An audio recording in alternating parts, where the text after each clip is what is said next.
Les saludamos a esta hora a la asambleísta Gisela Garzón, asambleísta de la Revolución Ciudadana. El juicio político, asambleísta, gracias por acompañarnos. A medianoche más o menos ustedes presentan un alcance porque lo que ustedes hacían al principio es invocar al artículo 131 de la Constitución y no directamente al 129. El 131 habla del juicio político a otros funcionarios de alta jerarquía y no al presidente de la República. ¿Por qué citaron ese artículo y luego por qué rectificaron? Buenos días, Milton, y un saludo a la ciudadanía que sigue la entrevista.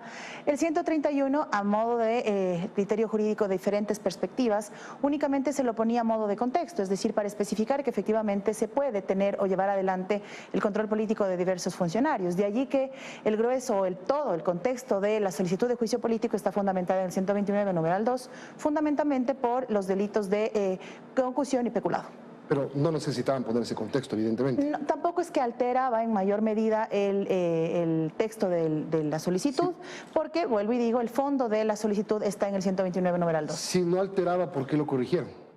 Para ser más precisos, hay que tomar en cuenta que lapsus calami lo llaman. Eso es un término técnico, digamos que la propia Corte Constitucional lo ha dicho, pero creemos que la precisión siempre se puede seguir afinando y ajustando, además que si hacemos un contexto, digamos, desde la presentación del informe de la comisión hasta la solicitud, siempre se trató de descontextualizar el contenido que iba a tener la misma. Esto lo que busca es precisar de allí, pero el fondo, vuelvo y me ratifico, es el 129, numeral 2. ¿Podían directamente hacerlo? O podíamos mantenerlo, claro, podríamos mantenerlo, pero, digamos, claro, pero no mantenerlo sería un riesgo de que sea rechazado.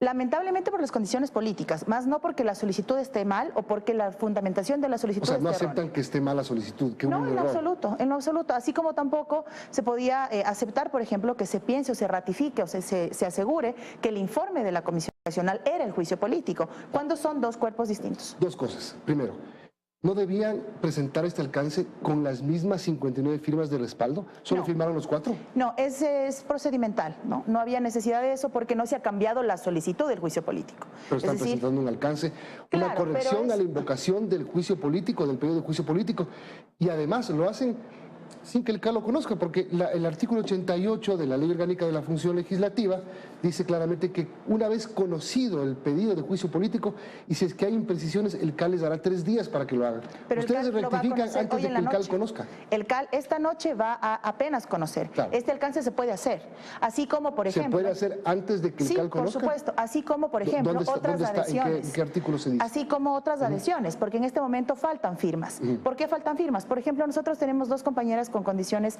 de salud complejas que no están presencialmente y ellas podrán hacer su adhesión oportunamente de manera presencial, digamos de manera física, asimismo como otros legisladores que están fuera del país en alguna delegación. Es parte del procedimiento. Ahora, si es que el CAL considera que eso va a ser así, lo podrá decir en su momento, pero en términos de procedimiento parlamentario se puede hacer.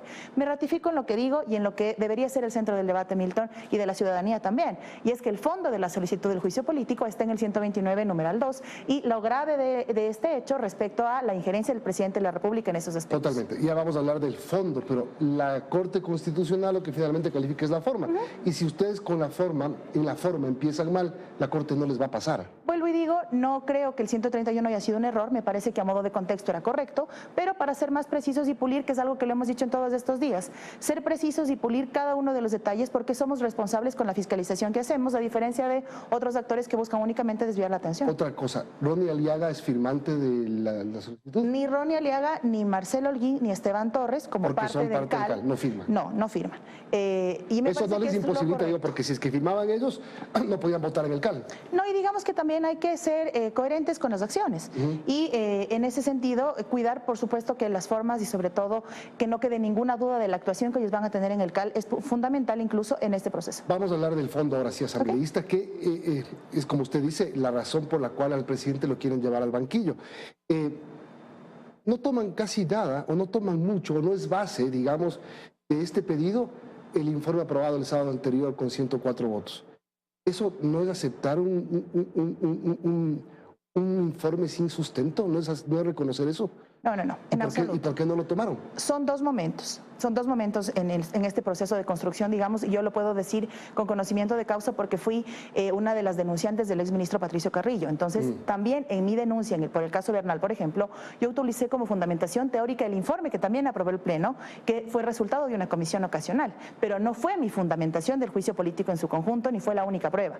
En este escenario pasa exactamente lo mismo. El informe lo que hace es conducir una investigación, llamar testigos, recabar más información de la que se había presentado a través del medio de la posta, tener testimonios, en fin. Y ese informe junta una investigación que se aterriza en la solicitud de juicio político y se fundamenta entonces en dos de los delitos que están en el numeral 2 del 129 de la Constitución. Es decir, el informe puede formar parte incluso de la fundamentación de prueba o ser una prueba, más no es la solicitud como tal, porque además el contenido es distinto y lo que se incluye en la solicitud difiere de lo que está en el informe, no porque el informe sea malo, sino porque para el juicio político hay características puntuales. Pero en una parte muy de fondo del informe, con lo que presentan ayer, es la comisión por omisión. Le quitan el tema, la palabra omisión para ir directamente a la comisión de un delito y por eso lo quieren enmarcar en el peculado y en la concusión. ¿No es una contradicción esto? No, en lo absoluto. Porque y le completo la pregunta, discúlpeme, asambleísta, porque ¿en dónde aparece el nombre del presidente como el responsable de haber cometido un delito? Hacia allá voy. Primero dicen porque omitió y ahora ya lo acusan directamente de haber cometido el delito. Justamente, hacia allá voy.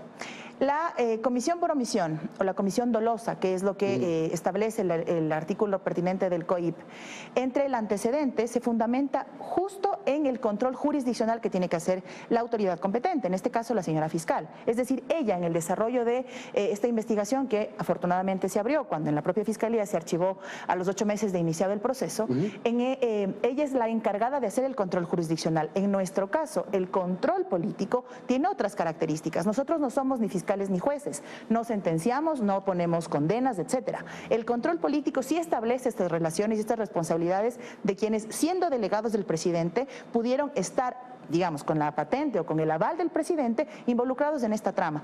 Hoy he traído conmigo, Milton, una de las cartas que se hizo pública el día de ayer, la tengo aquí junto conmigo, se la puedo dejar también si fuera el caso.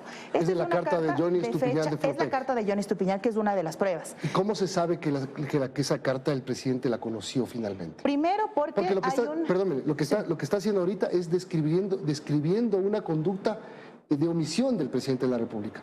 Al final termina siendo lo mismo que la comisión por omisión, ¿o no? No. Vamos a lo siguiente. En esta carta, por ejemplo, dirigida al presidente de la República y que no fue recibida en el Palacio de Carondelet, conforme se ha recabado en la información de la Comisión Ocasional, se establece que, entre otras cosas, se denunciaba los nexos o los manejos desfavorables dentro de EMCO, de Hernán Luque, y su relación con, por ejemplo, Amazonas Tankers Pool, y que en lugar de asumir esta denuncia como parte de una investigación real y darle una respuesta al país de este tipo de acciones, el funcionario fue despedido. Como tipo de cosas, ¿a dónde quiero llegar? La responsabilidad política hace que el presidente de la República ponga, delegue o encargue funcionarios en diferentes espacios. En este caso, Hernán Luque. En otros espacios, el Ministerio de Agricultura, por ejemplo, que también tendrá que ser producto de una investigación. Ahora, estas responsabilidades políticas se enmarcan justamente cuando, por ejemplo, se firma un decreto. Ese decreto hace que el presidente ponga su confianza y le atribuya potestades y responsabilidades a ese funcionario. Esa es la responsabilidad política que investigamos, porque esa delegación además recae en este tipo de irregularidades. Sigue siendo una responsabilidad por omisión. Ahora voy a los hechos puntuales. El presidente de la República conocía del informe de León de Troya y se sabe de eso porque ya lo ha reconocido incluso unos últimos audios filtrados por el medio de la posta, digamos, no filtrados, sino dados a conocer por el medio de la posta y que seguramente también tendrán que ser utilizados en el curso del juicio político. Y ahí se reconoce que efectivamente el presidente sabía de estas acciones. Allí va la responsabilidad política. Después, sobre el cometimiento no de estos delitos, tendrá que ser la señora fiscal quien efectivamente haga sus veces. Desde la responsabilidad política hay decisiones que el presidente tomó, delegaciones de funcionarios, firma y encargo de carteras de Estado a funcionarios o de empresas públicas a funcionarios por la gestión de su cuñado y por la gestión de Rubén Cherres. Es decir, en esta trama de corrupción, efectivamente el presidente acaba tomando decisiones y entonces es cuando determinamos un control político. Ahora, también se basan en el levantamiento de la reserva de los ingresos a la presidencia de la República. 40 veces ha ingresado el señor Lecaro. Claro, la respuesta del gobierno es, y claro que ha entrado 40 veces, si era parte importante de un gobierno, presidente de EMCO, que es el que coordina las empresas públicas. ¿Dónde está el pecado, digamos? A mí más bien me parece que hay que poner allí en el debate las declaraciones del propio presidente de la República, que primero dijo que no sabía un poco qué era lo que hacía Hernán Luque, luego que le había pedido la renuncia, es decir, esas declaraciones contrapuestas que él mismo había tenido. Lo que pasa es que también que entra a la presidencia de la República no quiere decir que se reúna con el presidente, pues ahí funciona la Secretaría Jurídica, la Secretaría de Seguridad, la Secretaría de Administración, varias entidades del gobierno funcionan en la presidencia, es decir, si entra 40 veces no quiere decir que 40 veces visitó al presidente. Claro, por eso es que nosotros decíamos que la bitácora no es la única prueba, que estamos hablando de abundantes pruebas, pero que la bitácora da cuenta que efectivamente estas personas o estos funcionarios que están involucrados en esta trama de corrupción también llegaban a Carondelet recurrentemente. Sí, por supuesto que eran funcionarios, pero podríamos hablar de que las cosas estaban haciéndose bien si las cosas en el país estuvieran mejor. Pero resulta que lo último que sabemos hace un par de días, ¿no es cierto?, es que uno de los búnkeres, de los espacios de Flopec, de los tanques, de los búnkeres de Flopec, está vinculado con posible tráfico de drogas. Es decir, no es que estamos únicamente inventándonos esta trama o estamos tratando de forzar algo, al contrario, se empiezan a conocer pruebas a lo largo de los días. Lo grave es que además de todo lo que está pasando, es decir, el país enfrenta una crisis tan grave que a nosotros como fiscalizadores nos corresponde una salida constitucional a esta crisis. Esa salida constitucional es destituir al presidente como sea. Esta salida constitucional es elevar y utilizar una herramienta que nos brinda la Constitución de enjuiciar políticamente al presidente. Lo propio puede ser una revocatoria del mandato, por ejemplo, que también volvió a ser parte del debate, volvió a ser una posibilidad. ¿Ustedes están conscientes de que si el juicio político es aprobado por la Corte Constitucional, el presidente va a activar la muerte cruzada? También es una herramienta constitucional. Claro, pero están conscientes de que les va a fallar la votación porque el presidente seguramente disuelve la asamblea antes de que vote. Es que además se piensa que esto es una especie de disputa de quién tiene la razón primero. Es que va a terminar siendo una carrera del que activa primero el botón. Si el presidente tuviera la responsabilidad y tuviera algo de decencia, ya se hubiera ido al primer momento en el que esto se hizo público.